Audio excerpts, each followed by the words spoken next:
Share बाजार से पैसा बनाने में टाइमिंग का काफ़ी योगदान होता है। अगर आपने किसी स्टॉक को सही समय पर नहीं खरीदा या फिर उसे नहीं बेचा तो दोनों ही सूरत में आपको नुकसान हो सकता है या फिर आपका पैसा फंस सकता है। कई बार लोग स्टॉक तो सस्ते भाव पर खरीद लेते हैं, लेकिन उसके और ऊपर जाने की लालच में वो उसे बेचते नहीं हैं और यहीं पर उनसे गलती हो जाती है।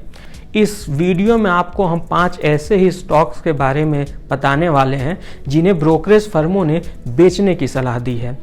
उनका कहना है कि अगर आपने इन शेयरों को नहीं बेचा तो आने वाले दिनों में आपको करीब 44% तक का घाटा हो सकता है। कौन से हैं ये 5 स्टॉक्स, आइए एक एक करके जानते हैं। नमस्कार, मैं हूं विक्रांत और आप देख रहे हैं मनी कंट्रोल हिंदी। हमारा पहला स्टॉक्स है ABB इंडिया। यह एक लार्ज कैप कंपनी है जो कई सेक्टर को इंजीनियरिंग से जुड़ी सेवाएं देती है।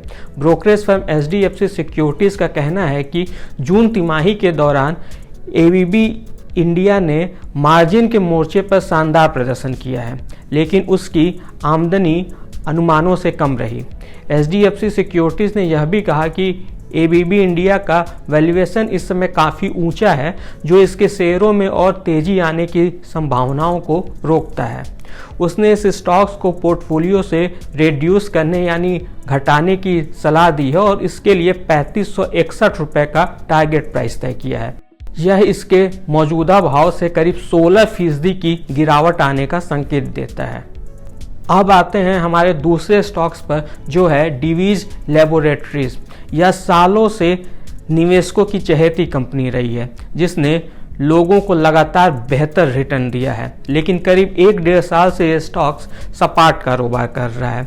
ब्रोकरेज फर्म प्रभुदास लीलाधर का कहना है कि अभी ये स्टॉक 17.5% और नीचे गिर सकता है। उसने इसके लिए 3000 रुपये का टारगेट प्राइस रखा है। ब्रोकरेज फर्म ने कहा कि कंपनी के जेनरिक सेल्स से आमदनी सालाना आधार पर फ्लैट रही है, जबकि कस्टम सिंथेसिस में हाई बेस के चलते 40% की गिरावट आई है। साथ ही इसका मार्जिन भी इम्प्रेस नहीं कर पा रहा है। हमारा तीसरा स्टॉक्स है वोडाफोन आइडिया। इस टेलीकॉम कंपनी में कई निवेशकों के सालों से पैसे फंसे हुए हैं। जियोजीत BNP पारिबा का कहना है कि आने वाले दिनों में वोडाफोन आइडिया के शेयरों में 22% की और गिरावट आ सकती है। उसने स्टॉक्स को 6.70 रुपये के टारगेट प्राइस के साथ सेल रेटिंग दी है। जियोजीत BNP ने कहा कि वोडाफोन आइडिया का मार्केट शेयर लगातार कम होता जा रहा है। साथ ही कंपनी को अगले 12 महीनों में करीब 7000 करोड़ रुपए का कर्जा चुकाना है, जिसके चलते इस स्टॉक्स पर आगे भी प्रेशर बना रहेगा। अब आते हैं चौथे शेयर पे, जो है रैमको सीमेंट लिमिटेड।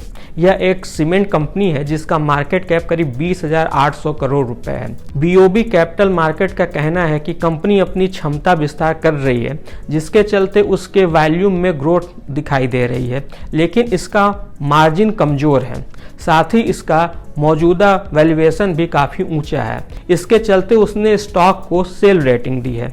उसने कहा कि रैमको सीमेंट का स्टॉक 31% नीचे गिरकर 585 रुपये के भाव तक आ सकता है। अब आते हैं हमारे 5वें और आखिरी स्टॉक्स पे, जो है गार्डन रीच शिप बिल्डर्स। पिछले 1 साल में इस स्टॉक्स ने अपने निवेशकों को करीब 174% का मल्टी बैगर रिटर्न दिया है। हालांकि ब्रोकरेज फर्म ICICI सिक्योरिटीज़ का कहना है कि यहां से इस स्टॉक्स में करीब 44% की गिरावट आ सकती है।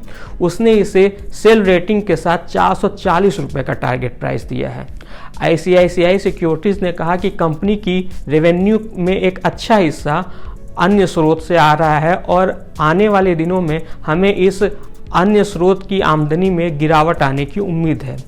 इस खास वीडियो में बस इतना ही, लेकिन हम यहाँ जाते जाते ये साफ करना चाहेंगे कि हमने स्टॉक्स को लेकर जो भी राय या टारगेट प्राइस बताई है वो ब्रोकरेज फर्मों की खुद की राय है, न कि मनी कंट्रोल की। स्टॉक्स को लेकर कोई भी फैसला करने से पहले एक्सपर्ट की सलाह जरूर लें। बिजनेस और स्टॉक्स मार्केट से जुड़ी ऐसी ही खबरों के लिए आप हमारी मनी कंट्रोल हिंदी की वेबसाइट को विजिट कर सकते हैं।